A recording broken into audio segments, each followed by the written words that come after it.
चलेगी। अजीत पवार को डराया, 70,000 करोड़ का घोटाले का इल्जाम पिछले दिन, अगले दिन अजीत पवार चला गया। बीजेपी तो वॉशिंग मशीन है, ठीक है जो ना? उसमें जाएगा। अब हमारे केसीआर और उदाहरण सुन लीजिए, केसीआर बहुत बोलते थे मोदी जी के खिलाफ, हाँ। कविता पे हाथ रखा केसीआर, कोई तो समस्या डरा के नब्ज पकड़ के डरा के ममता बनर्जी सलाह लगता है हिल नहीं रही है, डर नहीं रही है, नहीं डर रही है, अटैक किया जा रहा, नहीं डर रही है।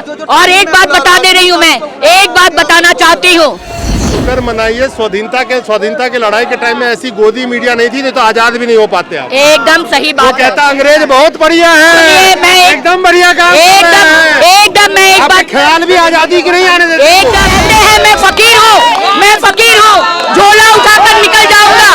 आवाम कहती है फकीर तुम खाली झोला लेकर जाओ, देश को बेचकर झोला भरकर मत ले जाओ।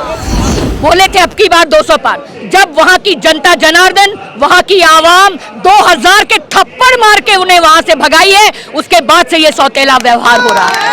और एक बात मैं कहना चाहूंगी, और एक बात मैं कहना चाहूंगी, उनके साथ उनकी एजेंसी ईडी और सीबीआई है, और ममता बनर्जी के साथ है उसकी जनता जनार्दन, जिसके माध्यम से आप देख रहे हैं इस जनता की लड़ाई में हम सब यहाँ पर शामिल हुए हैं। और ये हक हम लोग लेकर रहेंगे जब तक।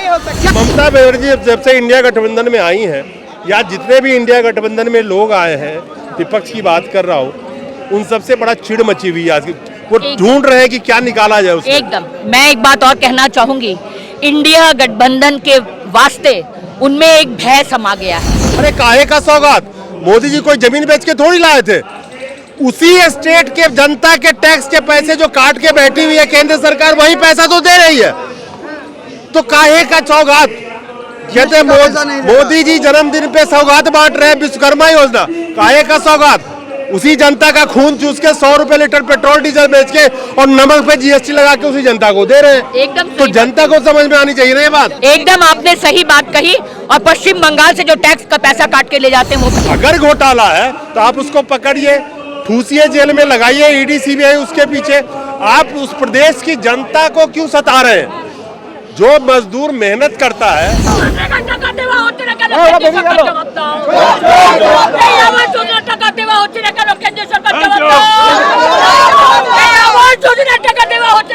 दोस्तों नमस्कार। आज टीएमसी के तरफ से दिल्ली में जंतर मंतर पे एक बहुत बड़े प्रोटेस्ट का आयोजन किया गया।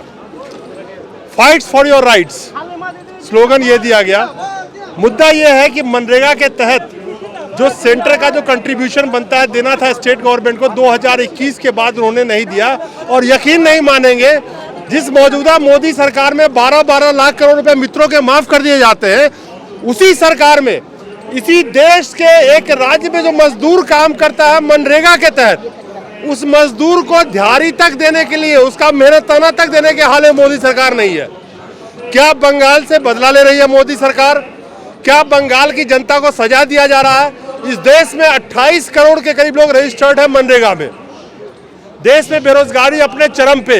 मोदी जी का वो भाषण याद होगा, संसद में उन्होंने कहा था कि मनरेगा, कहा था कांग्रेस के कब्र की तरह उसको याद रखेंगे। आज उसी मनरेगा ने, चाहे कोविड का टाइम हो, चाहे आज बेरोजगारी का वो आलम हो, उन्होंने देश के मजदूरों को थाम रखा है।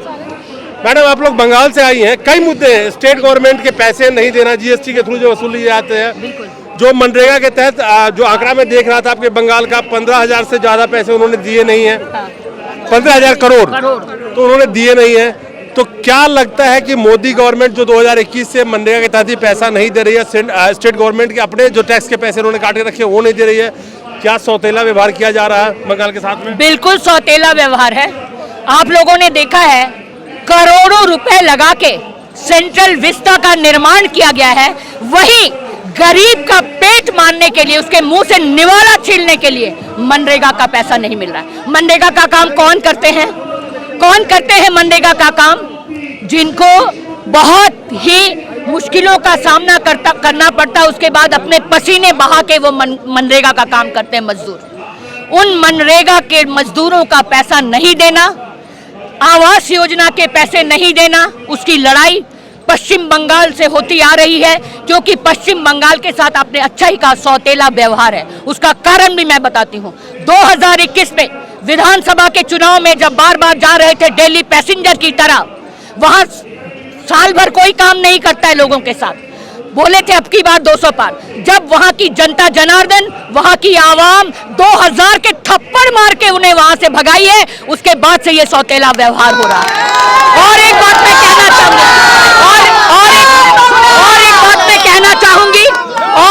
कहना चाहूंगी, कहते हैं कि वहां बहुत धांधली है।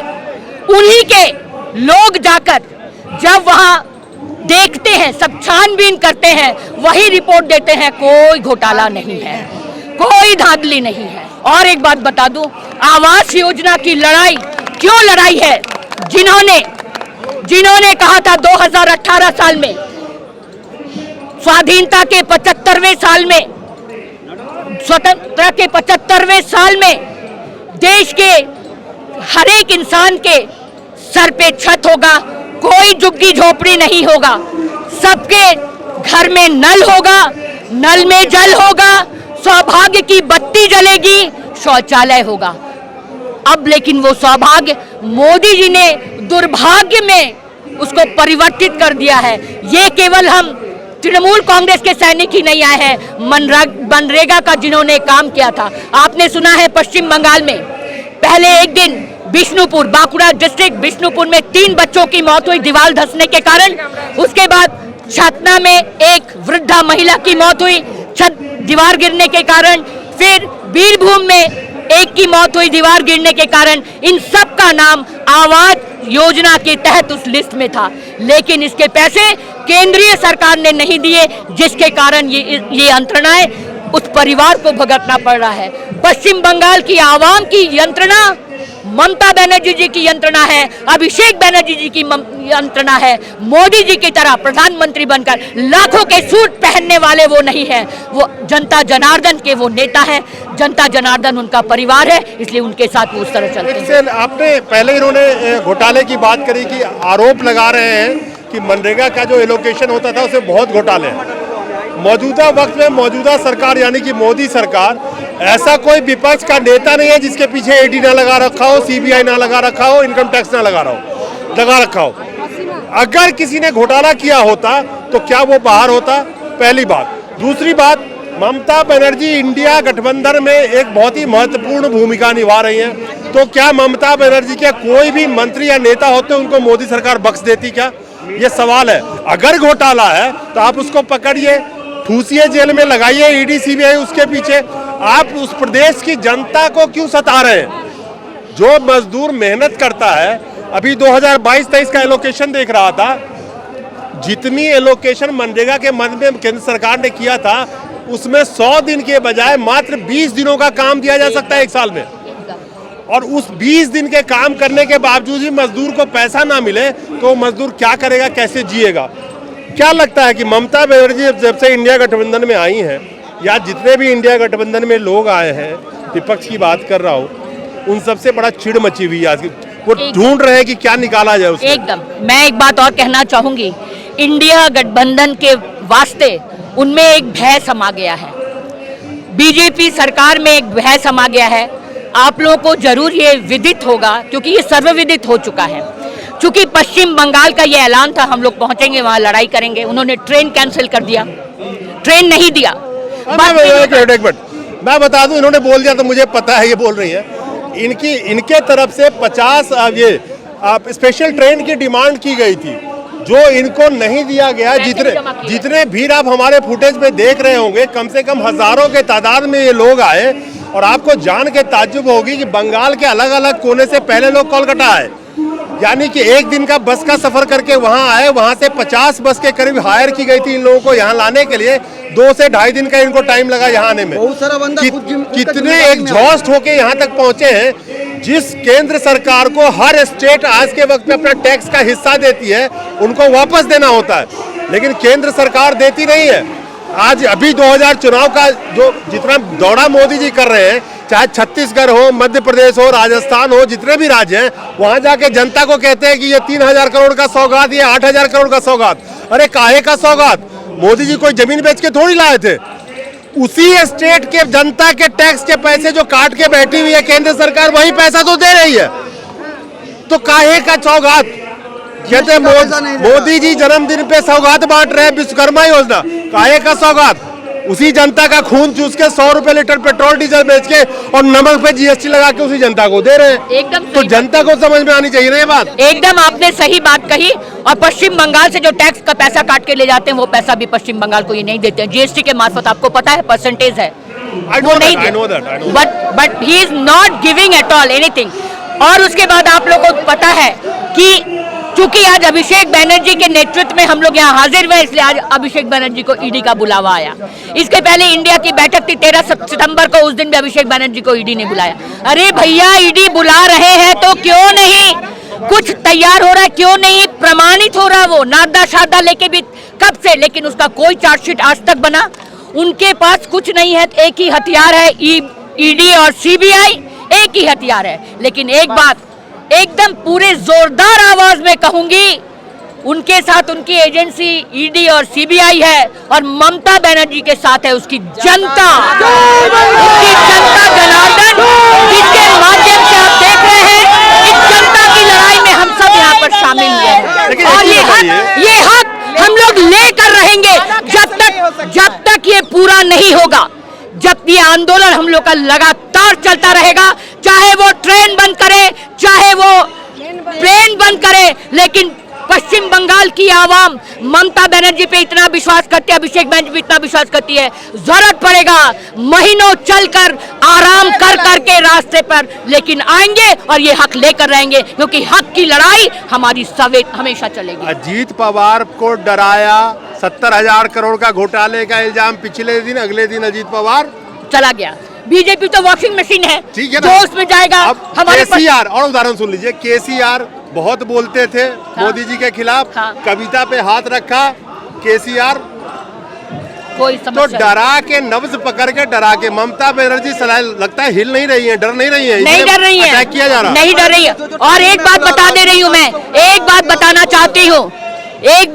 चाहती हूँ, आप लोगों को पता है स्वाधीनता की लड़ाई में इन बीजेपी के चोचलों की क्या भूमिका थी ये सबको पता है। और आज बड़ी बड़ी बातें करते हैं। स्वाधीनता के लड़ाई में पश्चिम बंगाल से ऐसे बहुत वीर सैनिक, पंजाब से ऐसे बहुत वीर सैनिक जिनकी भूमिका थी, जो शहीद हुए थे, और बता रहे हैं ये लोग हिलने वाले नहीं हैं। जैसे किसान आंदोलन करने के बाद भी ये फेल हुए हैं, इसमें भी हम लोग कहेंगे ये आंदोलन करके बीजेपी को हिलाकर छोड़ेंगे। आज पूरे भारतवर्ष की जनता जनार्दन कह रही है मोदी हटाओ,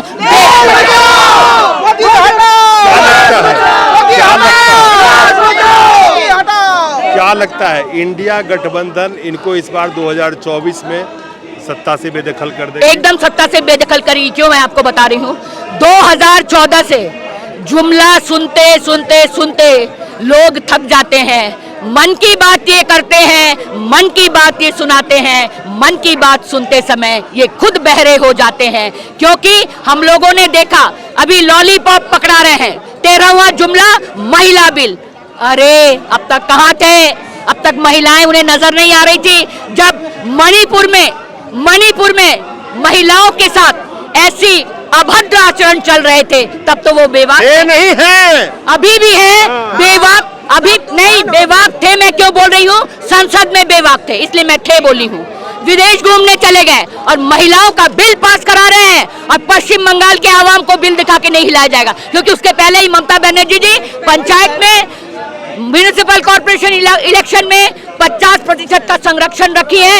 यहाँ तक कि विधानसभा, लोकसभा में भी हमारी ज्यादातर एमएलए एमपी महिलाएं ही हैं। इसलिए महिलाओं को ये महिला बिल का लॉलीपॉप पकड़ा करके बिल पास हो गया। ये कब कारगर होगा ये किसी को नहीं पता है। लॉलीपॉप कह रही हैं आप, तो मान लीजिए वो जो बैठी हुई है बच्चों को लेकर के, उन्हें समझ में नहीं आ रहा होगा, आपको तो समझ में आ रहा होगा कि 2024 नहीं 2039 से पहले ये बिल लागू नहीं हो सकता। वही तो मैं बोल रही हूँ, की बात हो, वही तो मैं बोल रही हूँ, नहीं लागू हो सकता है, ये तो है बात, ये ऑफिशियल बात है। दूसरी बात है, इसलिए जनता जनार्दन नहीं विश्वास कर रही है क्योंकि उन्हें 15 लाख रुपए याद है, 2 करोड़ युवाओं की नौकरी याद है, सबका साथ सबका विकास याद है, महंगाई कम होगी ये याद है। इसलिए और क्या किए, राखी बंधन में, रक्षाबंधन में 200 रुपए गैस का काम कराए। अरे लल्लू पंजू वाले, इतने दिन जो तुम गैस के दाम बढ़ाए थे, सूद समेत वो वापस करो, तब ये महिलाएं मानेंगी, तब महिलाएं उस आपके राखी बंधन के जो आपका उपहार है उसको स्वीकार करेंगी। हम महिलाएं उसे स्वीकार नहीं। एक आखिरी सवाल है, आपने कहा कि स्वाधीनता के लड़ाई में बीजेपी में जो बैठे हैं उनका कितना हाथ है, या आरएसएस वालों की हम बात कर क्या योगदान है, वो तो मैं मान गया। लेकिन शुक्र मनाइए स्वाधीनता के लड़ाई के टाइम में ऐसी गोदी मीडिया नहीं थी, नहीं तो आजाद भी नहीं हो पाते आप। एकदम सही बात। वो कहता अंग्रेज बहुत बढ़िया है, एकदम बढ़िया काम एकदम मैं एक बात, ख्याल भी आजादी की नहीं आने देते। एकदम मैं आपको बता रही हूँ, मैं एक बात कहना चाहूंगी, मैं एक बात आपसे कहना चाहूंगी। हम लोग भारतवर्ष को सोने की चिड़िया मानते थे, जानते थे, अभी भी आधी सोने की चिड़िया को पंख और धड़ काट कर अंग्रेज ले गए, बाकी जो बचा था वो मोदी लेके 2024 को देश से बाहर चले जाएंगे। कहते हैं मैं फकीर हूँ, झोला उठाकर निकल जाऊंगा। आवाम कहती है हे फकीर, तुम खाली झोला लेकर जाओ, देश को बेचकर झोला भरकर मत ले जाओ। चलिए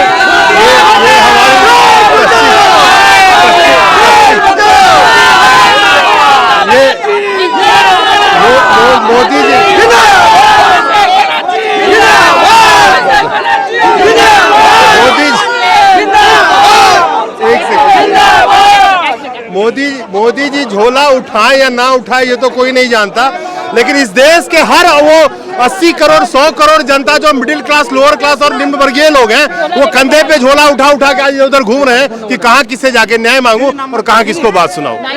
नमस्कार।